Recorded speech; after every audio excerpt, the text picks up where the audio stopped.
Abram suas Bíblias no Evangelho de Lucas, Lucas 11, versículo 5, então.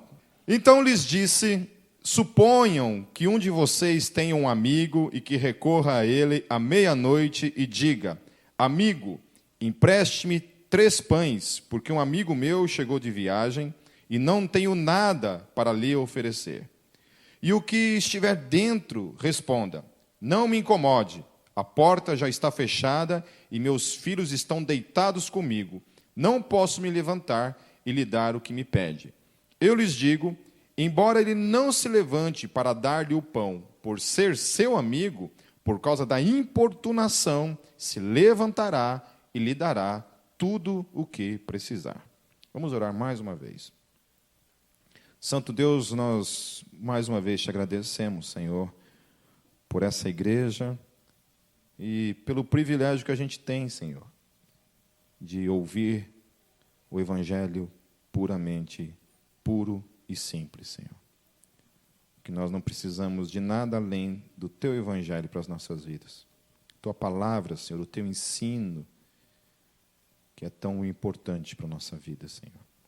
O Espírito Santo venha nos ensinar mais uma vez nessa noite, por meio da Tua palavra, em nome de Jesus. Amém.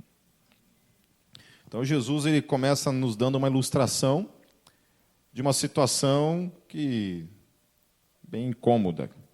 Um cara vai na casa de um amigo pedir pão de noite, de madrugada, porque tinha chegado visita em casa de madrugada e ele tinha acabado o pão e ele tinha que dar pão para esse amigo. E aqui o texto diz, então, que esse cara que estava dormindo já com os filhos é incomodado por essa visita inoportuna, né, naquele momento. Chega lá e o incomoda, e ele fala, olha, não tenho como atender você agora, porque já estou aqui com meus filhos deitados, tudo mais. E então Jesus fala que essa pessoa não vai levantar porque é um amigo, mas certamente vai levantar por causa da importunação deste amigo. Ok?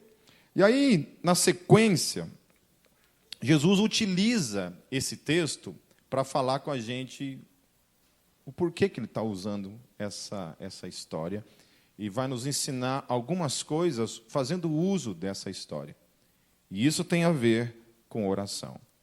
Por alguma razão, Deus pega uma história acerca de um incômodo, de uma situação que algumas vezes você também vivencia, né? O meu telefone lá em casa, ele é desde disque alarme, ele é 102, que é informações, disque informações, ele é de tudo um pouco. Às vezes a pessoa lembra, oi, Pipe, tudo bom? Pipe, você tem o telefone do fulano? Aí eu tenho que ir lá na lista de membros e passar o telefone do fulano, né? Uma vez teve um abençoado que me ligou umas 3 horas da manhã. Eu pensei, morreu alguém, né? Aí já acordei todo assustado. Aí fui atender, nem fui eu que atendi, na verdade, acabou atendendo a Kátia. Aí era um cara que, tudo bem aí? Tudo bem? Não, eu tive um sonho com vocês, aí eu queria saber se está tudo bem. Falei, estava tudo bem, né? Agora não está mais, né? Estava tudo bem. Então, o meu telefone realmente é a casa da mãe Joana, né? Para tudo ligam lá. Às vezes tem gente que liga, por exemplo, para, sei lá, está carente, precisa de uma atenção minha, alguma coisa assim, e daí liga, né? Daí liga daquele jeito, né? E aí, Pipe? Falei, opa, tudo bom? Tudo. E aí? E aí? Susse. Então. E aí, eu não sei, a pessoa liga para mim para eu puxar papo com ela, entendeu? Ela não tem... eu tenho que ficar inventando assunto para conversar. E eu estou falando sério, isso é verdade, não estou inventando. É verdade. E me ligava toda semana, esse indivíduo. Toda semana ele me ligava e queria conversar comigo. Mas ele queria, sei lá, acho que é a minha voz, só pode. Queria ouvir minha voz. Vocês não sabem, mas tem muitas mães aqui dentro que ficam me passando migué quando eu ligo para vocês. Às vezes eu ligo para algumas mães, elas atendem, né? Aí elas já seduzem, né? Olá, né? Oi, pastor. Dá aquela derretida no telefone. Tem a mãe de um aqui que é bem sem vergonhinha. Não vou falar o nome aqui. Altas vezes a gente passou uma conversinha no telefone, assim, você sabia que você tem uma voz bonita? Sabia que você tem a voz de locutor? E aí eu fico dando cordinha para ela, né? Fica lá, alimentando.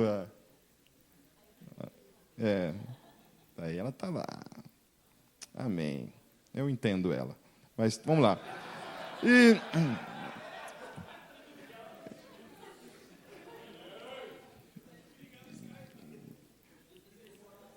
Não, ligar no Skype não vai funcionar. Tem que ser só a voz mesmo. Vamos lá, chega de piada. Coisa séria, vamos lá. Então, Jesus vai usar essa ilustração para nos falar acerca de oração. Então, ele usa essa questão, a partir do versículo 9, ele começa a falar para a gente assim: por isso lhes digo, peçam e lhes será dado, busquem e encontrarão, batam e a porta lhes será aberta. Pois todo o que pede, recebe, o que busca, encontra, e aquele que bate, a porta será aberta. Qual pai entre vocês, se o filho lhe pedir um peixe, em lugar disso lhe dará uma cobra? Ou se pedir um ovo, lhe dará um escorpião? Se vocês, apesar de serem maus, sabem dar boas coisas aos seus filhos, quanto mais o Pai que está no céu dará o Espírito Santo a quem o pedir. Ponto. Aleluia. Aleluia. Esse texto é um texto muito perigoso quando você isola ele do seu contexto e você pega apenas uma parte dele e você quer aplicar ele em absolutamente tudo no que implica a vida. Muita gente utiliza ele, inclusive, para propagar um tipo de teologia triunfalista, né, de que você tem que pedir as coisas para Deus, e o texto está dizendo, e a palavra está dizendo, então você utiliza aquilo que a palavra está dizendo contra o próprio Deus. De alguma forma, para a gente determinar as coisas para Deus, para nós ordenarmos coisas para Deus, para nós pedirmos coisas para Deus, e Deus, então, está na obrigação de atender a qualquer coisa que a gente pedir para Deus, uma vez que a Bíblia está dizendo: se você pedir, você vai receber, lhe será dado. Se você buscar, você vai encontrar, e se você bater, a porta será aberta. Então, tem uns caras aí, por exemplo, que fica por aí fazendo, desculpa a expressão, fazendo xixi nas portas por aí. Literalmente isso, né? Tem uns pastores que entendem que esse negócio da unção do leão, né?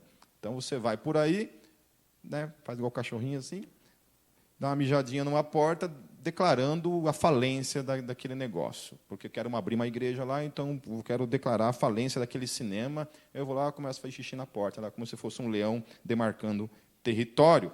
Porque entende, então, que se você pede, Deus tem que te dar. Se você bate, a porta tem que abrir de alguma forma. Agora, eu acho tremendo que o texto, ele conclui dizendo assim: quanto mais o Pai que está no céu dará o Espírito Santo a quem o pedir. Em conclusão, o que está falando dessa busca diz respeito a uma pessoa.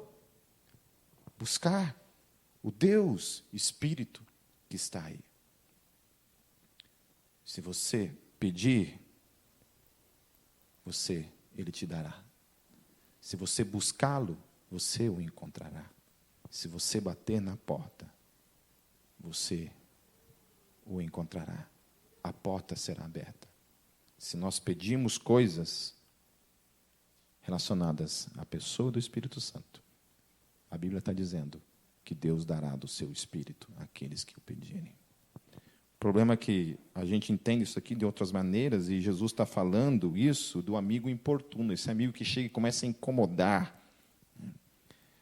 E eu tenho tido tanta experiência nesses meus anos como pastor e membro de igreja, 25 anos já na fé, de quantas pessoas que começaram com essa fome de Deus, essa sede de Deus, de buscar a Deus, de clamar por Deus, de jejuar, e essa fome vai morrendo com o tempo. A busca vai morrendo, o interesse vai morrendo. Algo muito parecido com o casamento, né? Quando a gente casa, a gente está apaixonado, a gente está cheio de sonhos, a gente almeja uma história juntos para o resto da vida. Ninguém casa para separar, né? Ninguém entra num casamento e fala assim, eu vou casar para me separar daqui a uns 6 meses. Né? A não ser que o cara esteja bem velhinho, já está com o pé na cova, você casa para ficar com o dinheiro dele, daí você casa, fala, eu vou orar, vou casar com esse velho não vai durar muito mesmo, daqui uns dias ele morre, eu fico com a herança dele. Né? Ainda bem que aqui na Gólgota não existe isso, porque todo mundo aqui é pobre, quem casar com qualquer um daqui está lascado. Vai ficar na vontade. Agora, há 3 coisas aqui, 3 níveis. Jesus está nos ensinando 3 níveis acerca dessa busca, acerca da oração. Não apenas relacionadas à questão da busca pela pessoa do Espírito Santo, mas isso também pode ser aplicado a todos os níveis de oração que nós fazemos. Então, há 3 níveis. Primeira coisa são os pedidos. Ele usa o texto ali, a história desse cara que vai lá pedir pão. Então, nós precisamos colocar nossos pedidos diante de Deus. Não é errôneo você colocar pedidos diante de Deus. Do contrário, você deve fazê-los. Deve fazê-los. Nós devemos pedir coisas para Deus. A outro nível que ele está falando aqui, ele está falando de busca. Então, além do pedido, existe essa questão da busca. Busca diz respeito a encontrar alguma coisa que não está. Não é isso? Quando você sai buscar alguma coisa, é algo que não está e você precisa buscar. Por isso eu estava falando nesse momento do louvor, dessa importância de que quando nós chegamos aqui nesse culto, o nosso coração já está predisposto a esse momento de louvor e adoração, a esse encontro com o Deus vivo, nesse lugar. Como eu falei, Deus está em todo lugar? Está. Mas ao mesmo tempo não está. Ele está em todo lugar, mas a presença manifesta dele não está. Oração nunca é Deus orando. O que eu quero dizer com isso? Oração é uma coisa que compete a mim e compete a você. Deus não vem orar no meu lugar. O Espírito Santo me conduz por meio da oração. Mas a oração sempre é o papel do homem buscando a Deus. Por isso que é oração. Eu falo com Deus, eu busco a Deus. Deus não vem falar comigo se eu não ir falar com Ele, se eu não o buscá-lo. Esse é o papel da oração. Deus vindo, se manifestando por meio da minha e da tua busca. Aquele amigo está lá, vê uma necessidade, ele vem buscar essa necessidade, ele vem em busca dessa necessidade ser suprida na vida dele. Ele vai lá e começa a incomodar esse amigo, mas ele precisa sair da sua casa, ele precisa sair do seu comodismo, ir até um amigo para buscar. Amém? Buscar a Deus é isso. É quando eu saio da minha zona de conforto, saio do meu comodismo e vou na direção de Deus para buscá-lo. Eu preciso de Deus. Aí eu acho isso muito poderoso no meio pentecostal, por exemplo. Por várias questões eu diferencio do pentecostalismo no quesito teológico, mas admiro 100% e invejo 100% a busca que os pentecostais têm com relação à presença de Deus em suas vidas. Essa busca desesperada pela presença manifesta de Deus nas suas vidas. É importante nós termos esse conhecimento nas Escrituras, esse conhecimento da palavra, mas nós não podemos pensar que apenas a palavra é suficiente. Ela é suficiente no que ela se propõe a ser, como palavra de Deus para a minha vida e para a tua vida. Mas há um outro lado da espiritualidade, que é essa busca na vida de oração, que a gente deixa de lado e que não devemos deixar. E devemos buscar. Então, além dos pedidos, existe a questão da busca, existe uma terceira questão aqui, que eu acho que tem tudo a ver e que acaba sendo a falta dela, o resultado daquilo que a gente acaba vivenciando quando nós não buscamos a Deus. A terceira coisa que Jesus nos ensina, por meio dessa ilustração, diz respeito à perseverança. Ele fala assim, que aquele amigo não vai se levantar para atender o pedido, porque aquele cara que está pedindo é um amigo. Mas por causa da perseverança, da incomodação que aquele cara está trazendo, ele vai se levantar para atender o pedido. Porque quem que aguenta, né? Alguém batendo na porta, você tentando dormir, aquela pessoa batendo na porta, até que você tem que se levantar e ir atender, então, o pedido daquela pessoa. Com Deus, às vezes acontece assim. Há um livro que eu recomendo para todos vocês, que é um livro chamado Os Caçadores de Deus. Eu gostaria que vocês todos, se pudessem ler uma vez na vida, seria muito bom. Leiam esse livro. Os Caçadores de Deus, Tommy Tini é o nome do autor. É um livro muito bom para você ter na tua casa, para você ler de cabeceira, assim. É um livro que desafia você a buscar mais a Deus, que injeta fome no teu espírito. Mas então não é somente uma questão de pedido, não é somente uma questão de busca, mas é também uma questão de perseverança no dia a dia. Deus está lá. A Bíblia está dizendo que Jesus dará do seu Espírito, que é santo, para aquele que pedir, para aquele que buscar e para aquele que perseverar nessa busca. Então, por exemplo, lá no contexto pentecostal, por exemplo, a doutrina de que o batismo do Espírito Santo é uma segunda experiência que se manifesta por meio do dom de línguas. E aí, como é que faz? Se você está no meio pentecostal e você quer receber o dom de línguas, você tem que buscar isso. Você tem que orar, tem que jejuar, tem que fazer campanha, tem que ir para o meio do mato, e tem que se esforçar para receber isso. E é praxe que muitas vezes você acaba não recebendo, e a doutrina consiste nisso, você não está buscando o suficiente. Nós nos aquietamos, nos consolamos e assumimos qualquer tipo de espiritualidade para nós, desde que não haja nenhum tipo de esforço da minha parte, com relação a buscar a Deus. E aí a gente não recebe. Porque Jesus está nos ensinando que precisa buscar e precisa perseverar. Então não é somente chegar assim, ó, Senhor, me dê do seu Espírito. A impressão que se tem no texto aqui é que Deus está querendo provar realmente até onde eu e você queremos isso na nossa vida. O quanto eu e você estamos realmente desejosos de ter isso na nossa vida. Eu lembro que uma vez eu fui num festival chamado SOS da Vida, lá em São Paulo, e eu fiquei das 2h da tarde até as 4h da manhã, em pé, no alambrado. Até hoje, o meu nervo ciático grita, só de lembrar desse dia. Eu fiquei lá das 2h da tarde até 4h da madrugada para ver bandas tocando. Simplesmente isso, para ver bandas tocando. Quando eu era não cristão, quando eu era do mundo, quando eu era ímpio, pecador, quantas vezes eu saía nas madrugadas, às vezes saía na sexta-feira de casa, voltava na segunda-feira para casa. Não tinha tempo ruim, nada. E aí, assim, às vezes a gente olha para a igreja e a gente percebe assim que vir na igreja uma vez na semana é um parto. Dói o nervo ciático. Dói tudo. Às vezes, vir numa reunião de oração, sair de casa lá do comodismo, vir aqui pagar o preço. Você acha que, para todos que vêm na reunião de oração, não prefeririam, talvez, estar em casa, tendo um tempo com a família? Sei lá. Que não é um preço também a ser pago, vir aqui, estar aqui, buscar a Deus em oração.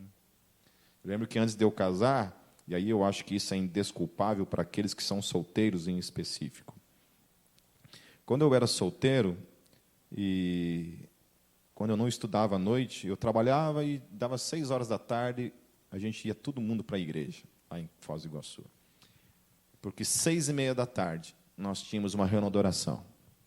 Lá embaixo, no underground da igreja presbiteriana, no submundo da igreja presbiteriana. Em cima era o templo e embaixo tinha as salas de escola dominical. 6h30 da tarde, chegavam lá 30 jovens. e iam lá para dentro daquelas salinhas orarem, buscarem a Deus. Daí não perseveravam, né? Isso durava umas 2, 3 semanas, de 30 ficava 15, virava 10, virava 5, virava 3, que ficavam lá. Aqueles caras que eram os caras que perseveraram, que buscaram a Deus todos os dias, incansavelmente, todos os dias da semana, que estavam lá orando, todos eles hoje são pastores. Todos eles. Não estou querendo assustar você. Tu vai virar pastor? Então agora que eu não vou orar mesmo, né?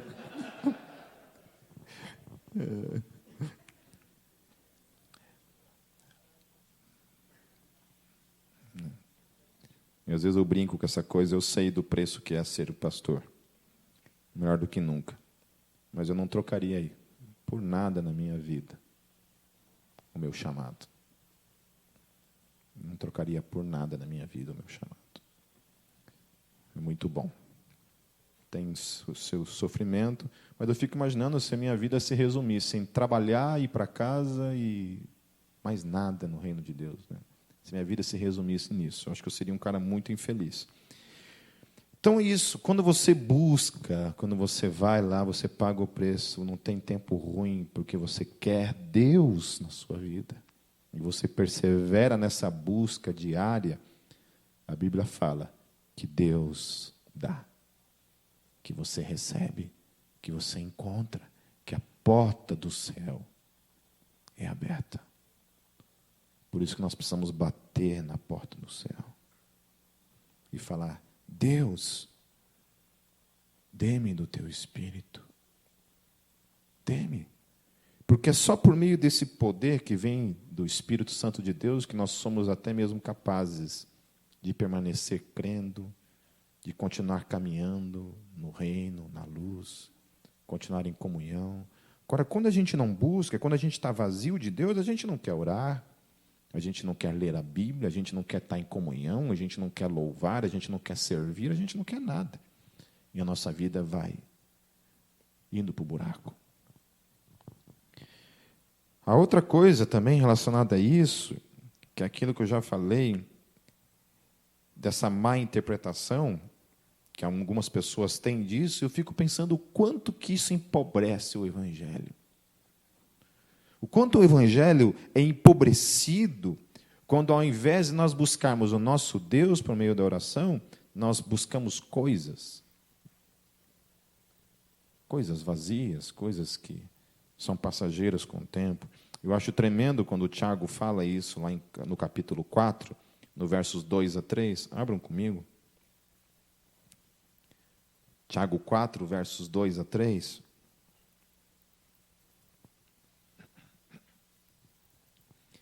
É a parte final do versículo 2 e o versículo 3 todo. Diz assim as Escrituras: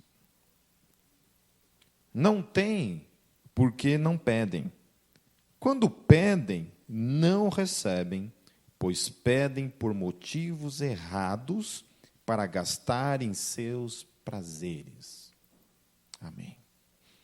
Então, é a própria Escritura que está nos ensinando que esse pedir para Deus, além dessa questão de nós pedirmos pela pessoa do Espírito Santo na nossa vida, diz também que esses pedidos diários que nós temos que pedir no dia a dia, em oração, só nos será dado quando não é algo que diz respeito aos prazeres, simplesmente. Quando as coisas se resumem unicamente em satisfazer coisas carnais, como consumismo, por exemplo, né? Com insatisfação ou alguma coisa desse tipo. Quantas vezes eu escutei de pessoas assim, não aqui de dentro, mas pessoas de fora, que decretando, declarando e falando coisas assim, e aquilo me assusta, porque o texto não está dizendo isso. Quando nós estamos cheios do Espírito Santo de Deus, a Bíblia fala que buscai em primeiro lugar no reino de Deus e a sua justiça, e as demais coisas vos serão acrescentadas. E aí Jesus está usando esse texto, falando assim, olha, se vocês sendo pessoas ruins, se eu e vocês sendo maus, como nós somos, nós sabemos dar coisas boas para os nossos filhos, né? Nunca dei uma coisa estragada para o Gabriel. Tipo, fui lá, vi um iogurte estragado no mercado, falei, puxa, esse iogurte está estragado. Vou dar para o meu filho. Quero lascar com ele. Quero ferrar com ele. Né? Até isso é uma coisa engraçada, porque eu acho que tem alguns pais endemoniados hoje em dia, viu, cara? Você vai lá no YouTube, por exemplo, você coloca lá sustos, né? Vocês viram que eu estava vendo uns vídeos de susto lá, para dar umas risadas da desgraça alheia? E aí tinha uns caras que tinham a cara de pau, cara, de colocar crianças de 5 anos na frente de um computador, filho dele. Não, eu acho que é filho, né, cara?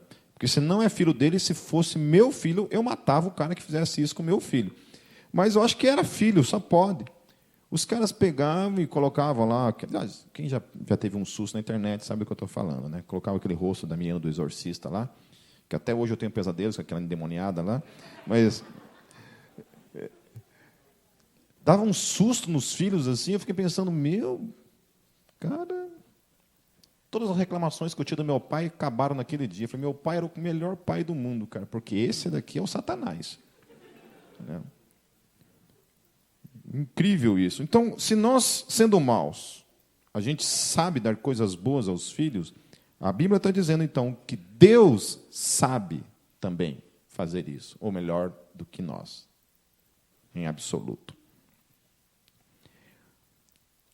Lá em Mateus, no capítulo 6, para a gente caminhar para o início da pregação, foi só uma introdução até agora. Uma vez um cara aí falou assim, pô, se você é capaz de assistir um filme de 3 horas, por que você não pode ficar 3 horas assistindo, né, uma pregação? Tem sentido, né? De certa forma, tem um sentidinho na coisinha. Um sentidinho. Né? Mas a questão é que qualquer filme tem ação, né? Então, assim, depende do pregador. Tipo, se eu pregar 3 horas, eu tenho certeza que vocês ficam aqui de boa. Né? Agora, tem uns... Quer que eu quero tentar? Eu faço, eu fico aqui. Agora, tem uns caras que se falar 3 minutos, a gente já está aí dormindo, né? Inclusive, eu até deixei minha tampinha de lado aqui, que se houver alguém dormindo aqui hoje, é na testa. Eu sou bom de mira, gente. Vamos lá? Mateus 6, versos 9 em diante, diz assim, vocês orem assim.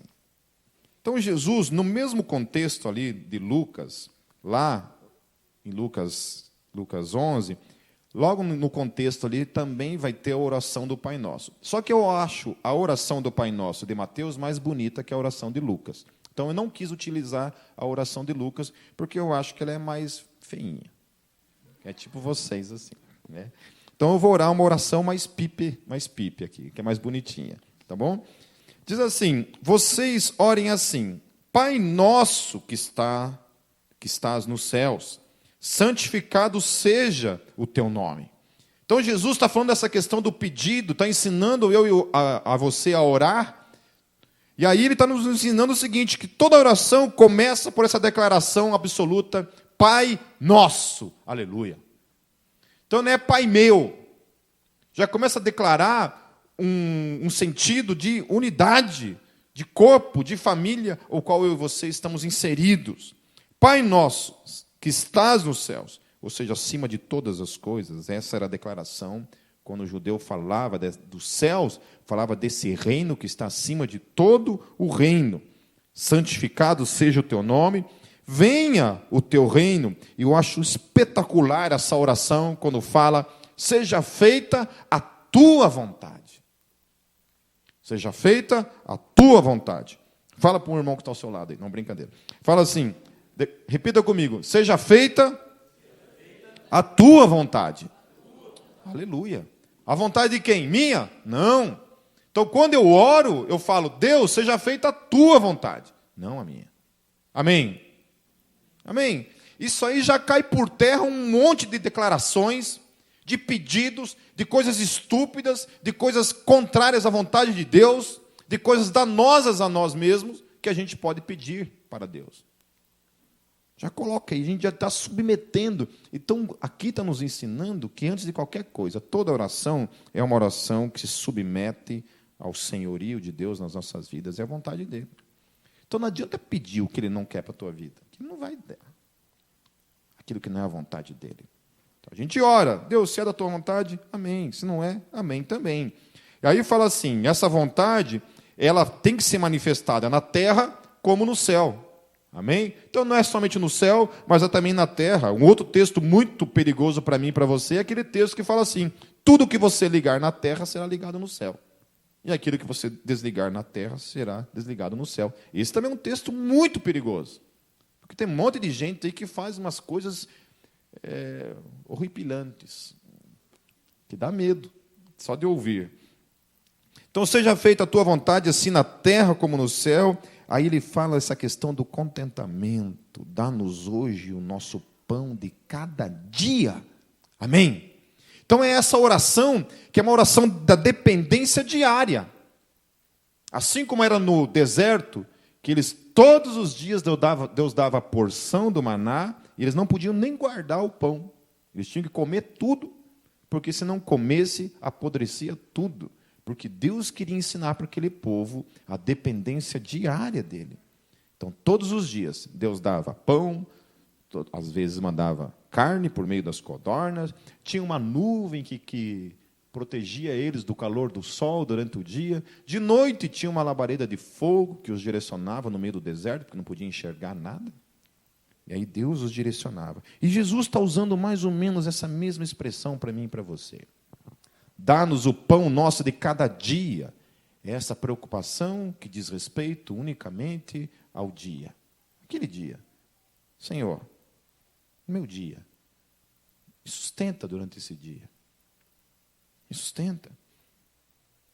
E ele fala, perdoa as nossas dívidas, assim como perdoamos aos nossos devedores. Amém? Amém? Você perdoa os teus devedores? Amém? Perdoa aí o marido? Perdoa o marido, viajar, ficar 40 dias longe é sacanagem, né? Perdoa o marido, perdoa a esposa? Perdoa a esposa aí, Mateus? Mais ou menos? Perdoa os nossos devedores. Daí ele fala, e não nos deixes cair em tentação, mas livra-nos do mal, porque teu é o reino, o poder e a glória para sempre. Eu acho interessante essa dependência, não somente com relação ao alimento do espírito diário, mas diz respeito até mesmo à questão em eu e você nos mantermos em santidade diária. Porque o texto está dizendo assim, não me deixe, Senhor, cair em tentação. Então, é uma oração diária que pede o pão diário para alimentar o físico, e é uma oração diária que pede para que Deus o sustenta nessa vida de santidade. Em nome de Jesus, amém. Porque até disso a gente precisa, no dia a dia. Por que nós caímos? Paulo fala, aquele que está em pé, cuidado para que não caia. Cuidado. Porque nós precisamos buscar todos os dias da nossa vida que Deus cuide de nós. Deus, cuida de mim, Senhor. Não me deixe sozinho comigo mesmo. Porque se Deus nos deixar sozinhos com a gente mesmo, a gente está lascado. O problema é que às vezes nós escolhemos estar sozinhos ao invés de andar com Deus. Por isso que pedido, busca e bata. Todos os dias. Não é hoje eu oro, faço essa oração hoje e amanhã já não faço mais. E abandono a dependência de Deus na minha vida. Ela tem que ser constante. A partir do versículo 14 e 15, para encerrar, Jesus fala assim, pois se perdoarem as ofensas uns dos outros, o Pai Celestial também lhes perdoará, mas se não perdoarem uns aos outros, o Pai Celestial não lhes perdoará as ofensas. Amém. Essa tem que ser a nossa oração diária. Essa oração que às vezes você tem uma pessoa que você também não engole, pessoa assim que está atravessada na tua garganta. Alguém que você não suporta, alguém que você não consegue estar perto. Oh, tem gente se cutucando aí que eu estou vendo aí.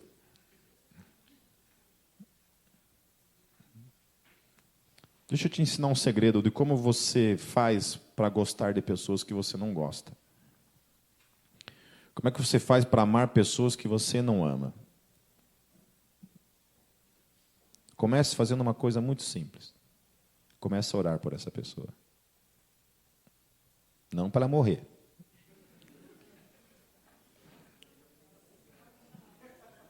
Ah, decepcionei, né? Ore por essa pessoa. Comece a orar por essa pessoa todos os dias, sabe? Teu casamento.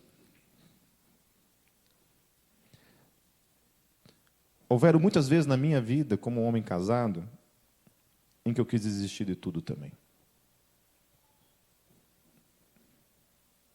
Em que eu cheguei a odiar a Kátia. Se é que é possível para vocês, que não convivem com a onça que eu vivo.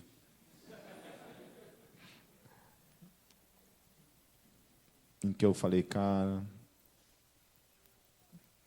não vai rolar. Não aguento mais essa mala. E vou devolver ela, e vou devolver com os juros ainda, que é o Gabriel. Quantas vezes eu quis desistir, cara? E aí há 5 coisas que sempre são fundamentos na minha vida para me manter casado até o fim. Primeira coisa que eu penso sempre na minha vida é Deus. Antes de eu pensar na Kátia, antes de eu pensar no Gabriel, antes de eu pensar em qualquer outra coisa na minha vida, as minhas escolhas nascem primeiramente nele. Deus, se eu fizer isso, como vai ficar? Como vai ficar? Deus, a minha vontade é essa, mas qual é a tua vontade, Senhor, para a minha vida? E aí não tenho o que fazer, porque daí o Espírito Santo vem. A minha vontade, filho, é que você permaneça. Permaneça até o fim naquilo que você, quando se uniu à sua esposa, você tinha como propósito na sua vida. E aí a gente continua em frente. A segunda coisa, daí começa a pessoa a quem eu me comprometi, o meu compromisso que eu tenho com ela, as promessas que eu tenho com ela, como alguém que tirou ela da casa da mãe dela, aquele que prometeu sonhos para ela e agora o que faz? Onde é que está a minha palavra como homem que eu sou? E aí vem filhos, porque você pensa assim, como é que fica o meu legado diante do meu filho? Aí vem ministério, porque se isso acontecer comigo um dia, eu nunca mais volto a ministrar na minha vida. E a quinta coisa é cada um de vocês. É cada um de vocês. Quando eu penso que vocês estão olhando para a minha vida. E aí vai mais um monte de coisas relacionadas a isso. A minha própria hombridade, que é o fato de que eu quero continuar me olhando no espelho, por mais feinho que eu seja, até o fim dos meus dias.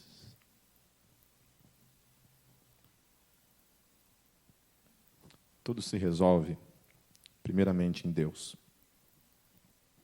Buscando a Deus, consertando as coisinhas que precisam ser consertadas. Trazendo à tona, desengavetando, trazendo a sujeira para fora e aí vamos em frente. E eu posso dizer que depois de 17 anos de casado, gente, eu ainda amo minha esposa, por mais que a gente tenha passado porque Deus responde à oração do justo. A oração do justo tem o poder de restaurar casamentos, de ressuscitar os mortos, de ressuscitar os vivos. Amém. Eu quero orar por essa palavra. Santo Deus, eu quero te louvar, Deus. Eu quero glorificar o teu santo nome, Senhor Jesus. Por nos ensinar, Senhor, por meio da tua palavra, Senhor. Deus, eu quero pedir, Senhor. Nós queremos, nessa noite, Senhor, bater na porta dos céus. Eu quero pedir por toda essa igreja, Senhor. Por aqueles que estão aqui nessa noite, por aqueles que não estão aqui nessa noite. E por aqueles que estão afastados, Senhor. Dê-nos do teu Espírito, Senhor. Derrama do teu Espírito sobre as nossas vidas, Senhor. Porque a tua palavra fala, Senhor, que se nós batemos, pedimos e buscarmos, o Senhor nos daria do teu Espírito. E nós, como igreja, estamos pedindo nessa noite, Senhor. Dê-nos do teu Espírito, Senhor. Para a glória do teu nome, Jesus, que eu oro.